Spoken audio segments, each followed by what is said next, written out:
Et non, messieurs les douaniers, il n'y aura pas de belles découvertes dans cette vidéo, ni de découverte tout court. Seul un moment de réflexion et de partage sur le type de coin favori que j'essaie d'avoir en autorisation, pour comprendre mes choix et mes interprétations quant aux endroits qui méritent d'être visités. L'herbe se réveille en sourdine sur d'innocentes nappes de petites terres. J'avance à travers la brume qui se dissipe.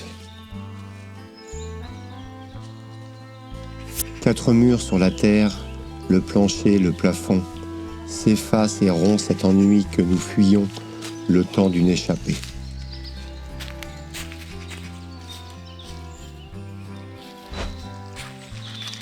Comme tu peux le voir, je commence toujours par prendre un peu de hauteur pour m'imprégner du coin et chercher quelques indices au sol, comme des suppositions de chemin. Ces derniers peuvent encore laisser paraître des signes au sol, tels que la mousse qui délimite les abords d'un ancien chemin à raser. Il faut parfois avoir l'œil, car ce sont des petites portions qui se dessinent au sol, le reste ayant disparu. Le vent, avec sa longue langue humide et ses anneaux de fraîcheur, viennent donner l'apparence d'un linge mouillé.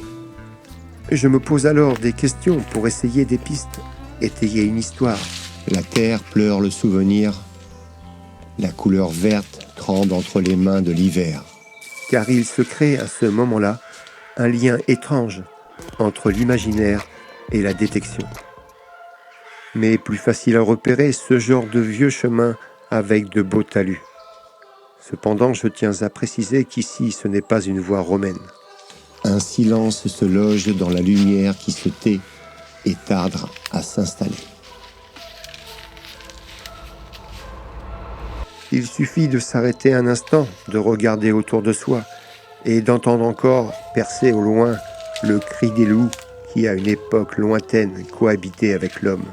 Ces chemins aux lisières des bois sont d'autant de passages qui ont vu bon nombre de paysans et voyageurs égarés, pressés par la peur et l'inquiétude.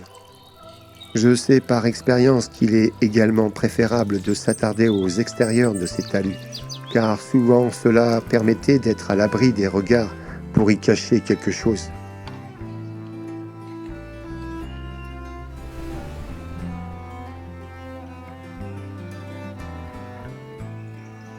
Par exemple, arriver sur un arbre particulier qui se détache du paysage peut s'avérer d'être un bon repère. C'est ainsi d'ailleurs que m'est arrivée aux oreilles cette histoire d'un UDM qui a découvert dans un bois, au pied d'un très vieux chêne, une grande quantité de monnaie en argent du XVIIe.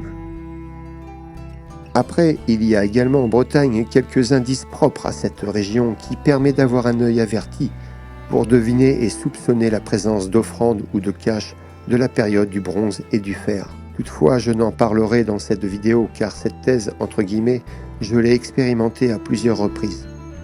Suite à une première découverte par hasard, j'ai reproduit les indices et les facteurs qui m'ont permis de faire cette découverte.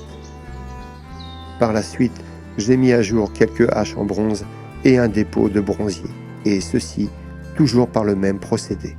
Je me suis d'ailleurs expliqué à ce sujet auprès des douanes lors de la perquisition. Si je commence à expliquer comment découvrir des haches en bronze, je risque quelques soucis. Ces vieux chemins, parfois oubliés à l'orée d'un bois, renferment grand nombre d'histoires, cachées sous la voûte des arbres.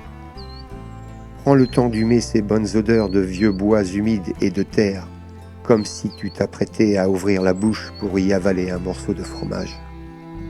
Et puis parfois, ces vieux chemins t'emmènent jusqu'à une embouchure pour disparaître dans un champ sans y laisser de traces. Je redescends donc ce petit vallon pour y retrouver une petite rivière. La nature anticonformiste laisse serpenter ce petit ruisseau qui, encaissé entre deux bois, parcourt la campagne. Ces lieux sont figés par le temps, ce qui me plaît de les traverser. L'homme a toujours été là. À travers ces endroits, je cherche quelques indices pour conforter quelques histoires. En trouvant parfois un petit morceau de métal qui attire l'œil, Il vous prend toute votre attention. C'est le début d'une petite enquête qui fait travailler l'esprit. Continuons cette balade, mais plus loin, entre mer et minéraux, à travers ce cabinet de curiosité qui, à l'image de la détection de métaux, te fera découvrir un univers surprenant. Passionné également de curiosité, regarde celle-ci. La preuve que les moules poussent dans les arbres.